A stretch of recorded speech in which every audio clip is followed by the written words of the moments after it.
بدلیں زندگی زیتون ٹی وی۔ اللہم صلی علی محمد وعلی آلہ وصحبہ وسلم۔ زیتون ٹی وی۔ الحمدللہ والصلاة والسلام علی سیدنا محمد وعلی آلہ واصحابہ اجمعین۔ الحمدللہ والصلاة والسلام علی سیدنا محمد وعلی آلہ واصحابہ اجمعین۔ اما بعد فاعوذ باللہ من الشیطان الرجیم، بسم اللہ الرحمن الرحیم۔ یا ایہا الذین آمنوا کتب علیکم الصیام کما کتب علی الذین من قبلکم لعلکم تتقون۔ وقال النبی صلی اللہ علیہ وسلم قال اللہ تعالی الصوم لی وانا اجزی بہ او کما قال۔ صدق اللہ العظیم۔ اللہم صلی علی سیدنا محمد وعلی آل سیدنا محمد وبارک وسلم۔ اللہم صلی علی سیدنا محمد وعلی آل سیدنا محمد وبارک وسلم۔ میرے معزز مسلمان بزرگوں، عزیز بھائیوں اور امت مسلمہ کی مقدس ماؤں اور بہنوں، اللہ رب العزت کی اس امت پر خاص شفقت ہے، خاص مہربانی ہے پیارے رسول صلی اللہ علیہ وسلم کے صدقے سے کہ اللہ نے اس انسان کی زندگی کا ایک مقصد بنایا، اپنی اطاعت، اپنی فرما برداری، اپنی رضا۔ اور اس انسان کی کمزوریوں سے میرے اللہ سے زیادہ کون واقف ہوگا کہ دنیا کے اندر جا کر یقیناً بسا اوقات اپنی خواہشات میں، اپنے کاموں میں، اپنے معاملات میں، اپنے زراعت میں، اپنی کھیتیوں میں، اپنی تجارتوں میں، اپنے دکانوں میں ایسا الجھ جائے گا کہ بسا اوقات یہ دنیا میں آنے کا، زندگی کا مقصد ہی بھول بیٹھے گا، اور اسے یہ احساس نہیں ہوگا کہ میں کیوں آیا، کیا کرنا ہے، کہاں جانا ہے۔ لیکن اللہ چونکہ اس امت پر خاص مہربان ہے، خاص شفقت کر رکھی ہے، اس لیے اللہ رب العزت نے موقع بموقع ایسے ایام، ایسے دن، ایسی گھڑیاں، ایسے مہینے، ایسی راتیں، ایسی ساعات اس امت کی قسمت میں لکھ دی کہ اگر یہ انسان اس تھوڑے سے وقفے کے اندر بھی اپنے مولا کی طرف متوجہ ہو جائے تو ساری زندگی کے مقصد کی طرف پھر لوٹ کے آ سکتا ہے، اور پھر وہ اس کی زندگی کا مقصد کہ میں کیوں آیا، کہاں جانا ہے، وہ پھر زندہ ہو سکتا اگر کچھ گھڑیاں ہی اللہ کی طرف متوجہ ہو جائے۔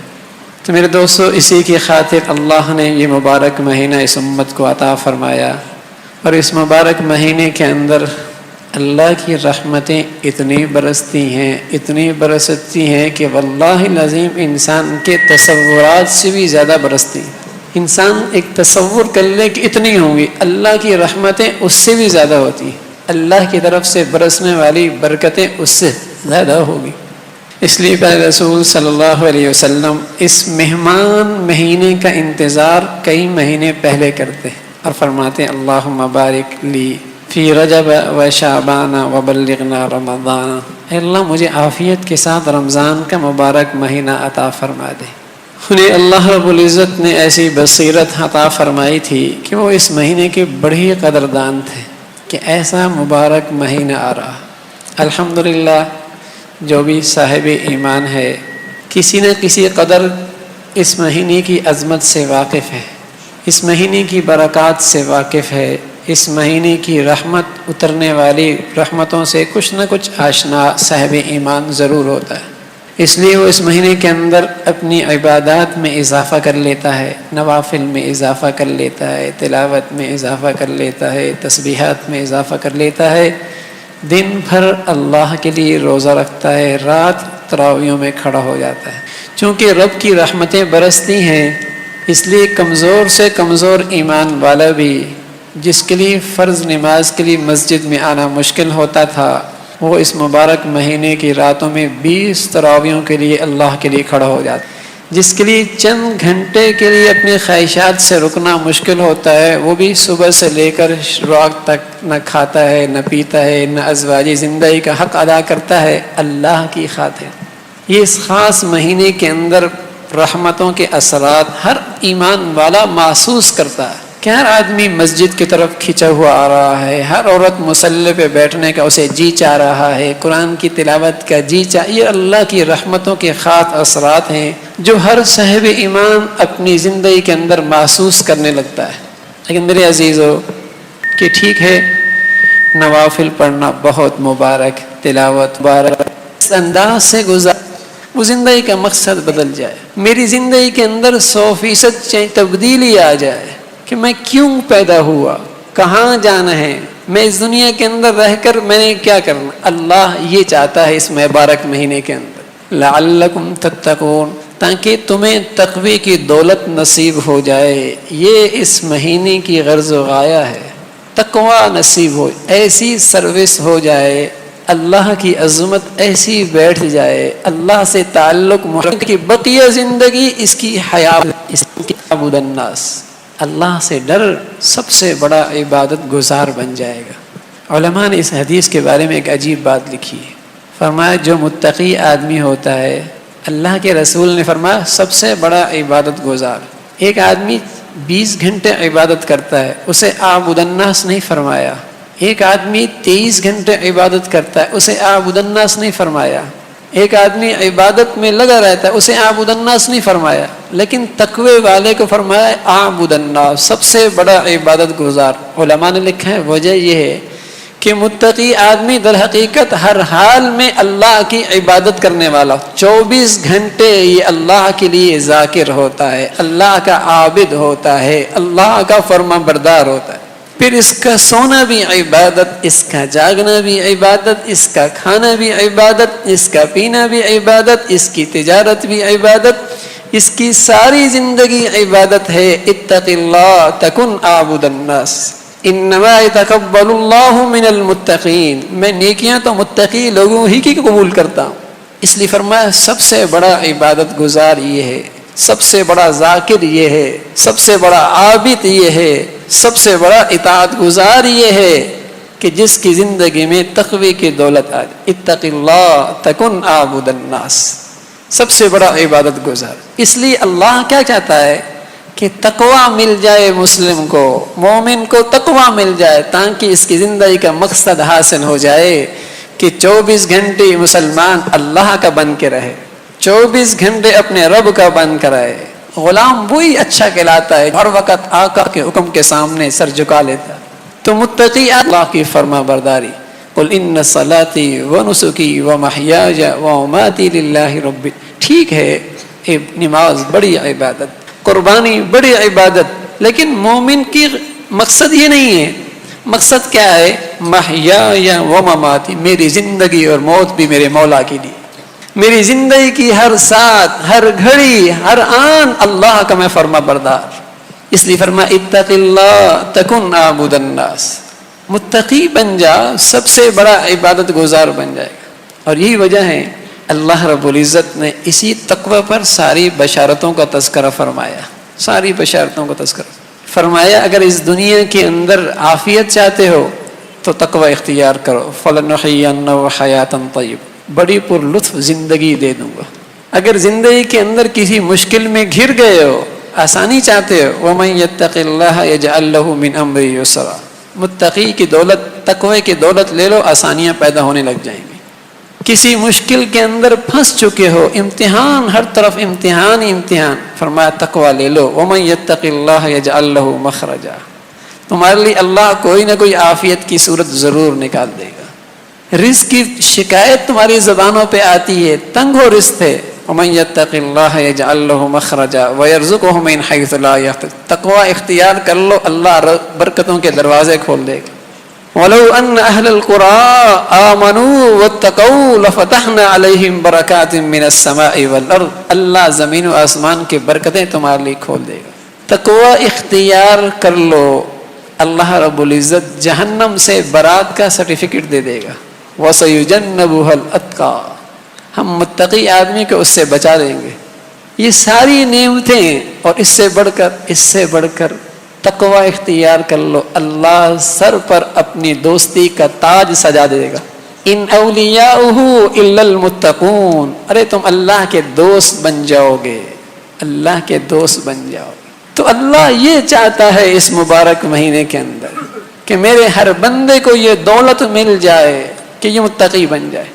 میری زندگی میں نہ جانے کتنے سال آئے اور رمضان آئے اور چلے گئے، لیکن اس تقوی کی دولت کو میں حاصل نہ کر سکا. اس لیے کہ جب تقوی کی دولت نہیں ہوتی تو اللہ کیا کہتا ہے؟ اللہ کہتا ہے جس کی زندگی میں تقوی نہیں ہے، پرہیزگاری نہیں ہے، پھر وَمَنْ أَعْرَضَ عَنْ ذِكْرِي فَإِنَّ لَهُ مَعِيشَةً ضَنْكًا، پھر اس کی زندگی پر لطف نہیں ہوتی، اس کی زندگی بے چین اور بے سکون ہو جاتی ہے. اس لیے اللہ کی قسم ایک بھی گناہ اپنے ارادے سے کر رہا ہے اس کی زندگی میں کبھی چین اور سکون نہیں ہو.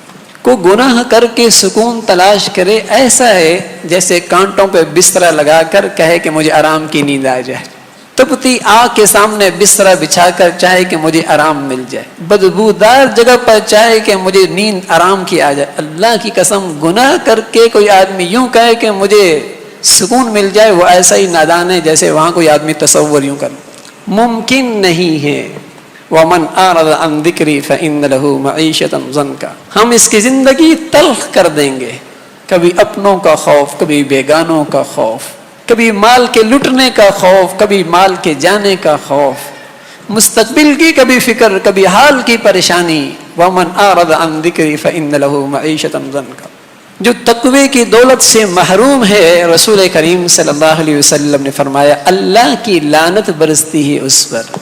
لعن اللہ الناظر والمنظور الیہ، بد نظری کرنے والے پہ بھی اللہ کی لعنت، اور جو بد نظری کرواتی ہے ایسے ماحول میں خود جاتی ہے، خود ایسی بناؤ سنگھار کر کے جاتی ہے کہ لوگ مجھے دیکھیں، اللہ کی دونوں پر لعنت برستی. لعنت کا مطلب کیا ہے؟ اللہ ان کو اپنی رحمت سے کوسوں دور پھینک دیتا ہے، اللہ ان کو اپنی رحمت سے دور پھینک دیتا ہے. تو پھر کہاں زندگی میں سکون ہو؟ کہاں زندگی میں سکون ہو؟ پھر فرمایا جو بندہ پرہیزگاری کی زندگی نہیں اختیار کرتا، اس کی زندگی میں گناہ ہے. یہ گناہ در حقیقت خدائی آگ ہے، خدائی اللہ کی طرف سے لگی آگ ہے. نار اللہ الموقدہ التی تطلع علی الافئدہ، اللہ کی جو آگ ہوتی ہے وہ دلوں تک رسائی کرتی ہے. اس لیے گنہگار کا دل بے چین رہتا ہے، دل پریشان رہتا ہے، دل بے سکون رہتا ہے، دل کے اندر اطمینان. اس لیے کہ یہ خدائی آگ ہے، یہ نہیں بجھے گی، یہ نہیں بجھے گی. آپ اس کے اوپر بہترین جسم پہ لباس ڈال دیں، اعلیٰ قسم کا اس جسم کو کھانا کھلا دیں، بڑی کوٹھی کے اندر اسے بسا لیں، اعلیٰ درجے کی سواری کے اس کے لیے میسر کر دیں، اللہ کی قسم دل کی لگی آگ نہیں بجھے گی، دل کی لگی آگ نہیں بجھے گی. یہ تو ایسا ہی ہے کہ ایک آدمی قبر کے اندر عذاب میں گرفتار ہے، اوپر پھول چڑھا دیے، شاندار قسم کا قبہ بنا دیا، اور اس کے اوپر جسے کہیں کہ نہ جانے کیا کچھ اس کی سہولت کے لیے کر دیا، لیکن اندر کی آگ نہیں بجھے گی جو قبر کے اندر لگی ہے. ایسے انسان کے جسم کی اندر کی آگ جو گناہوں کی نحوست سے لگی ہے وہ ظاہری بناؤ سنگھار سے نہیں بجھے گی، ظاہری سہولت کے سامانوں سے نہیں بجھے گی، ظاہری راحت کے سامانوں سے نہیں بجھے گی، ظاہری عافیت اور راحت کے وسائل سے نہیں بجھے گی، وہ اندر کی آگ جلتی رہے گی. نار اللہ الموقدہ التی تطلع علی الافئدہ، نہیں بجھتی. وہ یہ خدائی آگ لگتی ہے انسان کے اندر جو اسے اندر ہی اندر جلاتی رہتی ہے. اس لیے فرمایا کہ تقوی اختیار کرو، گناہ نہ کرو. اور یہ تقوی کا بہترین موسم بہار ہے، آسانی سے حاصل ہو جائے گا، آسانی سے حاصل ہو جائے. کیوں؟ اس لیے کہ صبح سے لے کر شام تک یہ پیاسا رہتا ہے، پیاس کی شدت ہوتی ہے. فریج پڑا ہے، چپکے سے پی سکتا ہے، نہیں پیتا.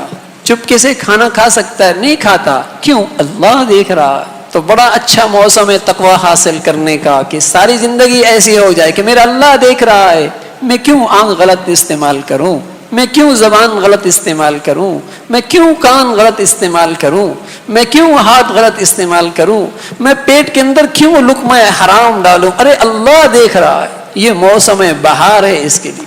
اگر نہیں پھر اللہ جیسے تقوی کے وہ دولت رزق کے اندر برکتیں دیتا ہے، گناہ کی نحوست سے اللہ رزق برکتیں چھین لیتا ہے. ان العبد لا يحرم الرزق بذنبه، بندہ گناہ کی نحوست سے رزق والی دولت سے محروم رہتا ہے، رزق کی دولت سے محروم رہتا ہے. یہ عام طور پہ ذہنوں میں اشکال ہوتا ہے. ہم تو بڑے بڑے گناہگاروں کو سرمایہ دار دیکھتے ہیں، سچ کہہ رہا ہوں، سرمایہ دار نہیں ہے. کچھ لوگ ہوتے ہیں مال والے، کچھ ہوتے ہیں مال کے چوکیدار. کچھ مالدار ہوتے ہیں، کچھ مال کے چوکیدار ہوتے ہیں. ہاں، اصل مال وہ ہے، اصل مال وہ ہے جس سے ایمان بچتا ہے، جس سے حیا بچتی ہے، جس سے اولادوں کی فرما برداری بچتی ہے، جس سے زندگیوں میں سکون ہوتا ہے، جس سے آخرت سنورتی ہے، جس سے راحت ملتی ہے، جس سے محبتیں وجود میں آتی ہیں، جس سے زندگی پر لطف ہوتی ہے، وہ رزق ہے. باقی رزق نہیں، مال ہے. اللہ نے اسے چوکیدار بنا رکھا ہے. جاؤ اتنا سود خوروں کو دے دو، جاؤ اتنے رشوت خوروں کو دے دو، جاؤ اتنا اسپتالوں میں دے دو، جاؤ اتنا عدالتوں میں لٹا دو، جاؤ اتنا فلاں تیرے دولت کا انتظام اسے. ارے یہ تو چوکیدار ہے، صبح سے لے کر شام تک، شام سے لے کر صبح تک اس مال کی اکٹھے کرنے میں، حفاظت کرنے میں اور پھر تقسیم کرنے میں لگا ہوا ہے. کہاں ہے اس کی زندگی میں سکون؟ کہاں ہے اسے میٹھی نیند میسر؟ کہاں ہے اس کے گھروں میں محبتیں؟ کہاں ہے اس کی زندگی میں راحت؟ کہاں ہے اس کی پیار، اس کی زندگیوں میں پیار اور الفت کہاں ہے؟ ان العبد لا يحرم الرزق بذنبه. یہ اللہ صرف اسے دیتا ہے، صرف اسے دیتا ہے جو اپنے پاس تقوی کا سرمایہ رکھ. ان العبد لا يحرم الرزق بذنبه. تو میرے عزیزو، یہ مبارک مہینہ ہم سے کچھ اور تقاضا کرتا ہے. ساری نفلی عبادتیں اپنی جگہ مبارک، بہت مبارک، لیکن ان ساری نفلی عبادتوں کی حیثیت ایسی ہے جیسے کوئی طاقت کی دوائی. کوئی شخص طاقت کی دوائی بھی کھاتا رہے، ساتھ ساتھ زہر بھی کھاتا رہے تو کیا ہوگا؟ اس کی جسمانی زندگی پر موت واقع ہو جائے گی. گناہ زہر کی مانند ہے. کوئی شخص نفلی عبادتیں کر رہا ہے لیکن ساتھ ساتھ گناہ کا زہر بھی لے رہا ہے، اس کی روحانی زندگی پر موت واقع ہو جائے گی، روحانی زندگی پر موت آئے گی. ایک کاشتکار نے بڑی محنت سے کاشتکاری کی، بیج ڈالا، پانی دیا، رات دن اس کی حفاظت کا انتظام کیا، باڑ لگا دی، بڑی مشکل سے اس کا دانے نکلے، اسے کسی نے طریقے سے پہنچا دیا. لیکن ایسے گودام میں اس نے پہنچایا جہاں اسے پتا ہے کہ ہر طرف چوہوں کی یلغار ہے، ادھر بھی چوہے کی سوراخ ہے، ادھر بھی چوہوں کی سوراخ ہے، ادھر بھی چوہوں کی سوراخ ہے. اب یہ کاشتکار اگر ان چوہوں سے حفاظت کا انتظام نہیں کرتا تو کہیں گے بڑا نادان ہے. ارے اتنی محنت کی تو نے، اتنی محنت کی اور ساری چوہوں کے حوالے کر دی. تو قسم خدا کی وہ مسلمان بھی بڑا گھاٹے میں ہے، بڑا نقصان میں ہے، جو نفلی عبادتیں بہت کر رہا ہے لیکن اس نے شیطان کی ساری سوراخیں کھول کے رکھی ہیں. آنکھ بھی غلط استعمال، زبان بھی غلط استعمال، کان بھی غلط استعمال، اس کے پیٹ کے اندر بھی لقمہ حرام جا رہا ہے. ارے ساری محنت شیطان کے حوالے کر دی، ساری محنت اس کے حوالے کر دی. میرے دوستو، ایک آدمی تھوڑی عبادت کرتا ہے لیکن تقوی کی دولت سنبھالتا ہے، تقوی کے سرمایہ کو سنبھالتا ہے، گناہ نہیں کرتا، تو ایک نہ ایک دن اس کا دل ایمان کے نور سے بھر جائے گا. ایک نہ ایک دن ایمان کے نور سے بھر جائے گا. آپ گلاس کے اندر قطرہ قطرہ بھی دودھ ڈالیں گے تو گلاس کبھی نہ کبھی تو بھر ہی جائے گا. اور آپ اس کے اندر بہت سارا دودھ ڈالیں، انڈیل دیں، لیکن نیچے سے اسے توڑ دیں، اس کے اندر سوراخیں ڈال دیں تو کیا ہوگا؟ جیسے ہی آپ ڈالنا چھوڑیں گے اس کے اندر ایک قطرہ بھی آپ کو نظر نہیں آئے گا. اسی طرح جب بندہ اللہ کی نافرمانیاں کرتا ہے تو گویا کہ اس نے اپنی زندگی میں سوراخیں کر رکھی ہیں. آنکھ بھی غلط استعمال.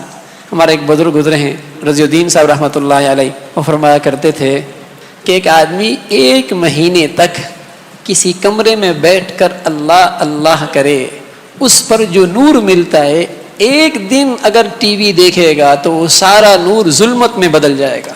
مہینے کی محنت یکسوئی کے ساتھ اللہ کو یاد کر رہا ہے، کوئی گناہ نہیں کیا، لیکن 1 مہینے کے بعد ایک دن ٹی وی دیکھی اس نے، وہ سارا نورانیت ظلمت سے بدل جائے گی. کیوں ہماری زندگیوں میں رمضان تبدیلی نہیں لاتا؟ میری زندگی میں نہ جانے کتنے رمضان آئے لیکن کیوں تبدیلی نہیں آئی؟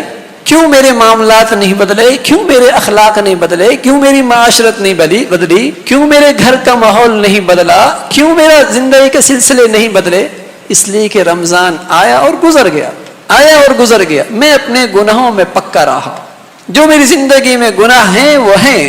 اس لیے تھانوی رحمۃ اللہ نے لکھا ہے کہ ایک گناہ جو عادت کا ہے اس کو چھوڑنا لاکھوں نوافل سے افضل ہے. ایک آدھی گناہ کا چھوڑنا لاکھوں نوافل سے افضل ہے. گناہ کا چھوڑنا سب سے بڑی عبادت ہے، اس لیے کہ یہ فرض ہے. نفل اس فرض کا مقابلہ نہیں کر سکتے. حیرت ہوتی ہے مسلمانوں میں اپنی زندگی پر کہ یہ دیکھ رہے ہیں کہ اس مبارک مہینے کے اندر اللہ نے جائز چیزیں بھی منع فرما دی.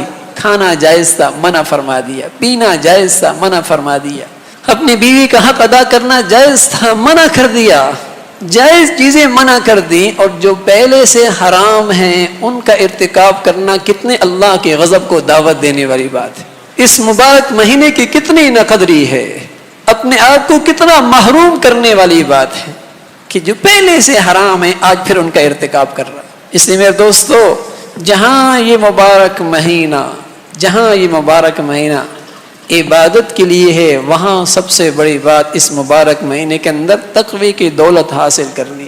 لیکن یہ تب ہوگا کہ جب ہم آنکھ کا بھی تقوی اختیار کریں گے. طے کر لیں اس مبارک مہینے کے اندر کسی غیر محرم کو نہیں دیکھنا. میرے بہن بیٹیاں بھی طے کر لیں کہ میں نے اس مبارک مہینے کے اندر کسی غیر محرم پر نگاہ نہیں ڈالنی.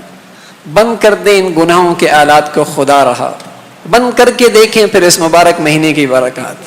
طے کر لیں کہ اس مبارک مہینے کے اندر آنکھ سے اللہ کی نافرمانی نہیں کرنی. میں نے ایک بات عرض کر دوں، انسان ہے، بشر ہے، پھر ہو بھی جائے تو پھر بھی آپ کا تقوی سلامت رہے گا. تھانوی رحمۃ اللہ علیہ فرمایا کرتے تھے، تقوی تو ایسا ہے، ایسا آسان ہے تقوی حاصل کرنا، جیسے ہر وقت باوضو رہنا آسان ہے، ایسا ہی ہر وقت متقی رہنا بھی آسان ہے. کہ بے وضو ہوا فوراً وضو کر لیا. ایسی فرمایا اگر غلطی سے گناہ ہو بھی جائے تو لمحے کے انتظار کیے بغیر توبہ کر لو، پھر تقوی کے درجے پر فائز ہو جاؤ گے. اس لیے اللہ رب العزت نے جہاں اہل تقوی کی صفات ذکر فرمائی، اعدت للمتقین الذین ينفقون فی السراء والضراء والکاظمین الغیظ والعافین عن الناس واللہ یحب المحسنین والذین اذا فعلوا فاحشۃ او ظلموا انفسهم ذکروا اللہ فاستغفروا. ان اہل تقوی میں اس بات کا بھی تذکرہ فرما دیا ہم جیسے کمزوروں کے لیے کہ اس سے گناہ ہو جائے لیکن اس گناہ کے بعد فوراً لمحے کا انتظار کیے بغیر، انتظار نہیں کرتا، فوراً اللہ سے توبہ کر لیتا ہے، تو یہ بھی متقی ہے. اس سے بھی تقوی کے ثمرات نصیب ہوں گے. تو میرے دوستو، یہ دولت حاصل کرنی ہے، آنکھ کی حفاظت کرنی ہے. قسم خدا کی اس بد نظری کی نحوست سے، عبادات کا نور سے آج مسلمان محروم. بظاہر گھر کے اندر عورتیں باپردہ ہیں، باہر جاتی ہیں باپردہ کرتی ہیں، لیکن گھر کے اندر گناہوں کی آلات لگا رکھے ہیں. بیٹی بھی دیکھ رہی، بہنیں بھی دیکھ رہی. ارے مسلمانوں، یہ غیروں کی سازش ہے. اللہ کی قسم، وہ ہمارے گھر کے اندر آ کر ہمارے بیٹیوں کو اپنی تہذیب سکھا رہا ہے، اپنی نظریات سکھا رہا ہے، اپنی معاشرت سکھا رہا ہے، اپنے اخلاق سکھا رہا ہے، اپنی پوری زندگی ہماری اولادوں کو سکھا رہا ہے. سب کچھ سکھا رہا ہے. وہ چند دنوں کے بعد ہماری اولاد بھی وہی کرتی نظر آتی جو اس نے دیکھا. اس لیے اللہ کے لیے اس لعنت سے توبہ کریں. اللہ کے لیے تو آنکھ سے بھی تقوی ہو، آنکھ سے بھی تقوی ہو. میری زبان، میری آنکھ غلط استعمال نہیں ہوگی. زبان کا بھی تقوی ہو کہ یہ غلط استعمال، اس سے غیبت نہیں ہوگی، اس سے بدگوئی نہیں ہوگی. کہ رسول صلی اللہ علیہ وسلم نے فرمایا، ارے تم سے کوئی جھگڑا بھی کرے تم اسے کہہ دو میاں میں تو روزے دار ہوں، میں تم سے نہیں جھگڑتا، میں روزے دار ہوں. روزے دار کی شان نہیں ہے کہ وہ کسی کے ساتھ الجھے، کسی کے ساتھ بحث مباحثہ کرے، کسی پر غضبناک ہو. ارے میں روزے میں ہوں، مجھے چھوڑ دے میاں. اس لیے زبان سے بھی تقوی ہو کہ اس سے جھوٹ نہ بولیں، اس سے غلط بات نہ کریں، گالم گلوچ نہ کریں، غیبت نہ کریں، کسی پر تانے کی تیر نہ برسائیں. اس زبان کی بھی حفاظت کریں. اے کان کا بھی تقوی اختیار کرنا ہے. گندگی نہیں سننی، گناہ کی باتیں نہیں سننی، کسی کی برائی نہیں سننی. اس کان کا بھی تقوی اختیار کریں. اے اس پیٹ کا بھی تقوی اختیار کریں کہ یہاں لقمہ حرام نہ جائے. حضرت موسیٰ علیہ السلام جب کوہ طور پہ تشریف لے کے جا رہے تھے تو ایک شخص بڑا رو کے اللہ سے دعائیں کر رہا تھا. آنکھوں سے بارش کی طرح اس کے آنسو برس رہے تھے. حضرت موسیٰ علیہ السلام نے اللہ سے کہا، اللہ اس کی دعا قبول کر لے. اللہ نے وحی بھیجی، موسیٰ اگر یہ رو کر ساری زمین کو بھی اپنی آنسوں سے بھر دے پھر بھی اس کی دعا قبول نہیں ہوگی، کہ اس لیے کہ اس کے پیٹ کے اندر لقمہ حرام ہے. حرام کھایا ہے اس نے، حرام کھایا. اس لیے پیارے رسول صلی اللہ علیہ وسلم فرمایا کرتے تھے کہ ایک آدمی پکار پکار کے اللہ کو پکار رہا ہے، اس کے بال بھی پراگندہ ہے، بھی مسافر، اور خوب اللہ کو پکار رہا ہے، لیکن اللہ کی طرف سے آواز آتی ہے تیرا کھانا بھی حرام کا، تیرا پینا بھی حرام کا، تیرا جسم وہ جو حرام سے بنا ہوا ہے، تیری دعا کہاں قبول ہوگی؟ فَأَنَّا يُسْتَجَابُ لِذَلِكَ، کہاں اس کی دعا قبول ہوگی؟ اس لیے میرے عزیزو پیٹ کا بھی تقویٰ ہو کہ لقمہ حرام نہ جائے، مشتبہ لقمہ نہ جائے. کچھ لوگ ہیں جن کے الحمدللہ آمدنی کے ذرائع حلال ہوتے ہیں، لیکن اپنی کوتاہی کی وجہ سے اس حلال کے اندر ان کا حرام مل جاتا ہے، بد احتیاطی کی وجہ سے زکوٰۃ پوری نہیں دیتے، معاملات ٹھیک نہیں کرتے، کسی کا ماغ دبا کے رکھتے ہیں تو حلال کو حرام کر دیتے ہیں. ان کے لیے تو معاملہ آسان ہے، احتیاط کر لیں. اور جن کی ساری معاملہ آمدنی کا معاملہ حرام کا ہے تو اللہ کے لیے اس مہینے کسی حلال کمانے والے سے قرض لے لیں کہ ارے میں نے اس مہینے کے اندر حرام نہیں، میری بڑا نقصان ہو جائے. اتنا رحمتوں کا مہینہ، بخششوں کا مہینہ، برکتوں کا مہینہ، میں کیسے اس سے محروم ہو جاؤں؟ میں اس مہینے تھوڑا کھا لوں گا لیکن دوسروں سے قرض لے لوں، حلال کھاؤں گا، حلال. لقمہ حرام میرے پیٹ میں نہ جائے. حلال کی اپنی برکات ہے میرے دوستو، اور حرام کی اپنی نحوست ہے.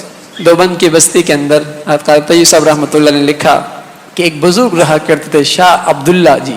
شاہ عبداللہ جی بڑے نیک آدمی تھے. قاری صاحب لکھتے ہیں کہ یہ گھاس بیچا کرتے تھے، اور گھاس کی ایک گٹھری 6 روپے میں بیچا کرتے تھے. اتنے نیک پارسا تھے کہ لوگوں کے یہاں معروف تھے، جہاں انہوں نے گھاس بیچنا ہوتا وہاں گھاس لینے والے پہلے پہنچ جاتے کہ گھاس بابا جی سے لے کے جائیں گے تاکہ ہمارے گھر کے اندر برکت ہو جائے. ان کا معمول یہ تھا کہ 6 روپے میں گٹری بیچتے، نہ زیادہ میں نہ کم میں. 2 روپے صدقہ کر دیتے، 2 روپے اپنی ضروریات میں استعمال کرتے، اور 2 روپے جمع کرتے رہتے. اور جب وہ جمع ہو جاتے تو اپنے بزرگوں کی اچھی دعوت کیا کرتے. اور کن کی دعوت کرتے تھے؟ حضرت امداد اللہ مہاجر مکی رحمۃ اللہ علیہ، حضرت محمد قاسم نانوتوی رحمۃ اللہ علیہ، حضرت محمد یعقوب نانوتوی رحمۃ اللہ علیہ، حضرت شہید احمد گنگوئی رحمۃ اللہ علیہ. ان حضرات کی دعوت کیا کرتے تھے. حضرت یعقوب نانوتوی رحمۃ اللہ علیہ فرماتے ہیں کہ ہمارے اکابر بڑے بڑے مغلوں کی دعوتیں رد کر دیا کرتے تھے. بڑے مستغنی قسم کا طبقہ تھا یہ، بڑا مستغنی، بڑے بڑوں کی دعوتوں کو رد کر دیا کرتے، لیکن بابا جی کی دعوت کا انتظار کرتے. اور فرماتے اس لیے انتظار کرتے ہیں کہ ہمارے یہ بزرگ فرماتے کہ جب ہم ان کا حلال کھاتے ہیں تو ہمیں 40 دن تک اس حلال مال کی نورانیت اپنے دل کے اندر محسوس ہوتی ہے. حلال مال کی اپنی برکات ہیں، لقمہ حلال کی اپنی برکات ہیں میرے دوست. تو میرے دوستو پیٹ کا بھی تقویٰ ہو، پیٹ کا بھی تقویٰ، اور عبادت کا بھی تقویٰ ہو. عبادت کا تقویٰ کیا ہے؟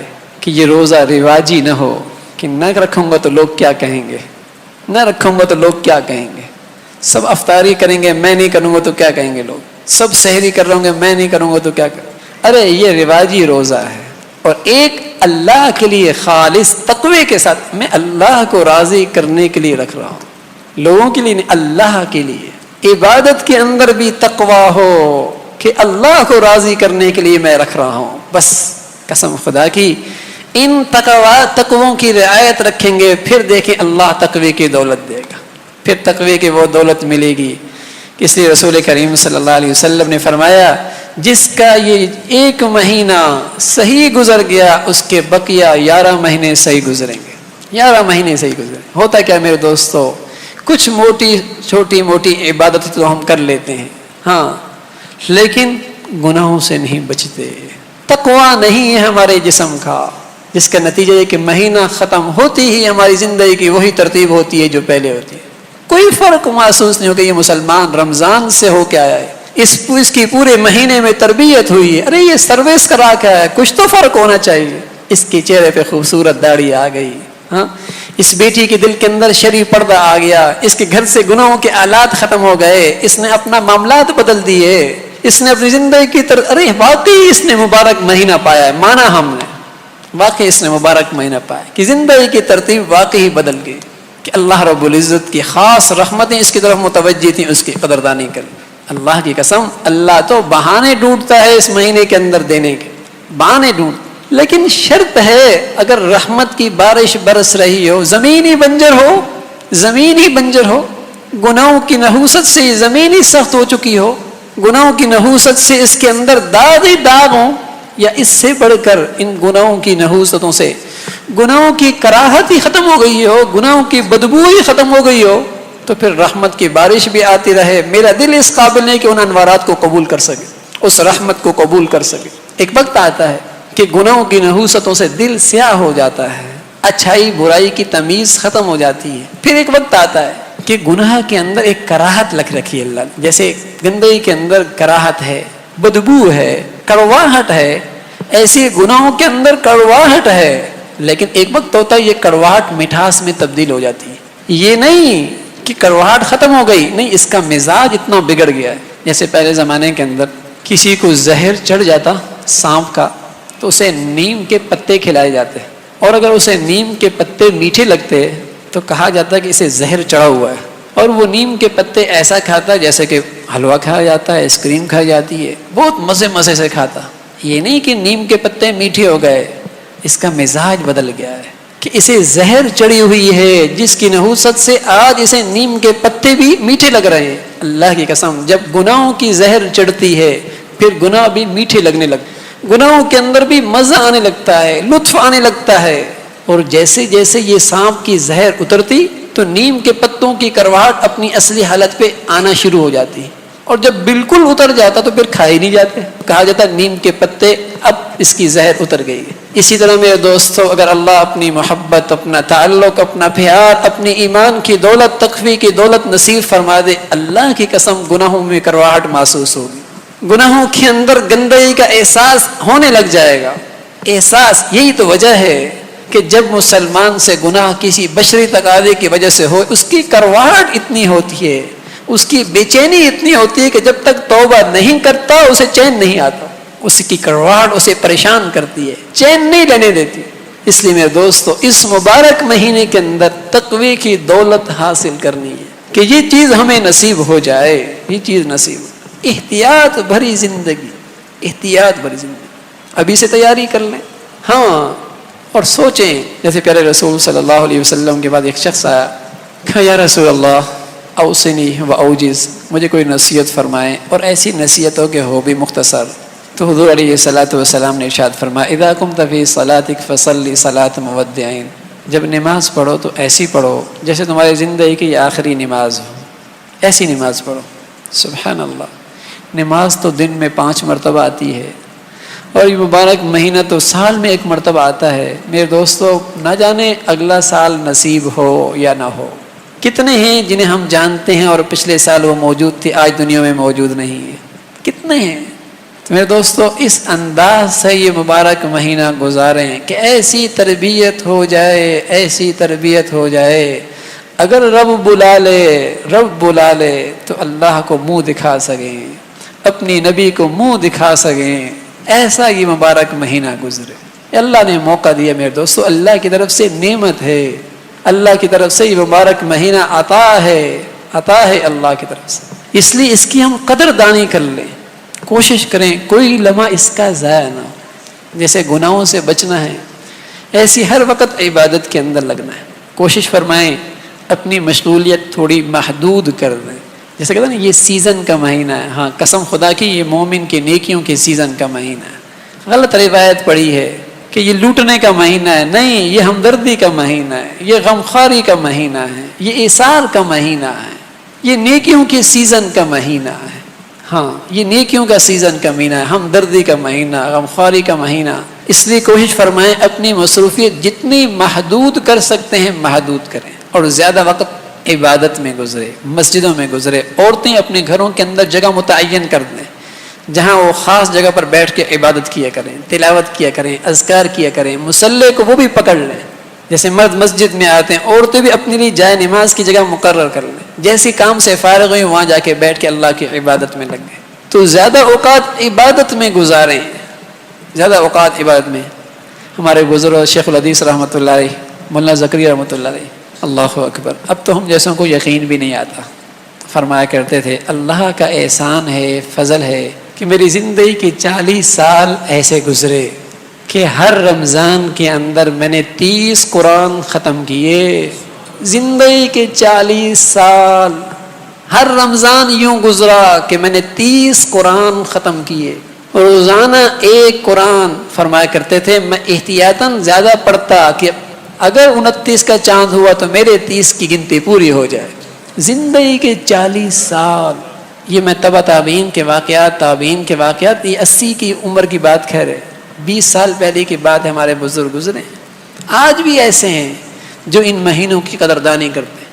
1 سال پہلے کی بات ہے، ہمارے ہاں بچے اعتکاف بیٹھے، ساتھی اعتکاف بیٹھے، الحمدللہ کئی بچے لڑکے ایسے نکلے نوجوان جنہوں نے 10 دنوں میں 10 قرآن ختم کیے، 10 دنوں میں 10 قرآن ختم کیے۔ اہتمام ہو تو سب کچھ ہو سکتا ہے میرے عزیزوں۔ تو یہ مبارک مہینہ عبادتوں کا مہینہ، تلاوت کا مہینہ، ذکر و اذکار کا مہینہ چل رہے ہیں، تو اللہ کا ذکر، اللہ لا الہ الا اللہ، سبحان اللہ، الحمدللہ، اللہ اکبر، نبی علیہ الصلوۃ والسلام پہ درود، عبادت میں زبان چلتی رہے۔ یہ خیال نہ کریں کہ خیال نہیں ہوتا، ارے کوئی بات نہیں، نہ بھی خیال ہو تب بھی زبان سے ذکر کرتے رہے کہ ایک جسم کا عضو تو اللہ کی عبادت میں مشغول ہے، ایک حصہ تو مشغول ہے، اس لیے مبارک مہینہ ایسا مصروف گزرے۔ ایک دھن ہو نہیں میاں افطار پارٹی بعد میں کریں گے، میں نے تو جماعت کے ساتھ مسجد میں نماز پڑھنی ہے، مجھے افطار پارٹیوں کا موقع نہیں ہے۔ دعوت بعد، جیسے ہمارا کاروباری سیزن ہوتا ہے تو ہم کیا کہتے ہیں کاروباری سیزن میں، میاں بعد میں آپ کے پروگرام میں بعد میں آئیں گے، میں بہت مصروف ہوں، بعد میں آؤں گا، کیوں دعوت قبول کرنے کے لیے تیار نہیں، بھائی سیزن کا مہینہ ہے، تھوڑا سا عرصہ ہے۔ تو میرے دوستو مسلمان کا تو یہ سیزن کا مہینہ ہے، سارے پروگرام بعد میں، جہاں میری عبادت متاثر ہو، جہاں میری جماعت متاثر ہو، جہاں میری تلاوت متاثر ہو، وہ سب مؤخر کر دو، سب بعد میں ہوگا، اب تو یہ میری سیزن کا مہینہ ہے۔ تو اس انداز میں میرے دوستو دھن ہو، ابھی سے گناہ چھوڑنے کی فکر ہو، اللہ سے دعائیں مانگنا شروع کر دیں، اے اللہ اس مبارک مہینے کو ہمارے لیے بخشش کا ذریعہ بنا ہی دے، ہمیں تقوی کی دولت اب دے ہی دے۔ ہاں اس طریقے سے دعائیں کریں ہر نمازوں، پھر دیکھیے مبارک مہینہ کیا رنگ لاتا ہے۔ اللہ میرے دوستو آپ کو بھی مجھے بھی کہنے سننے سے عمل کی توفیق نصیب فرما دے۔ وآخر دعوانا الحمدللہ رب العالمین۔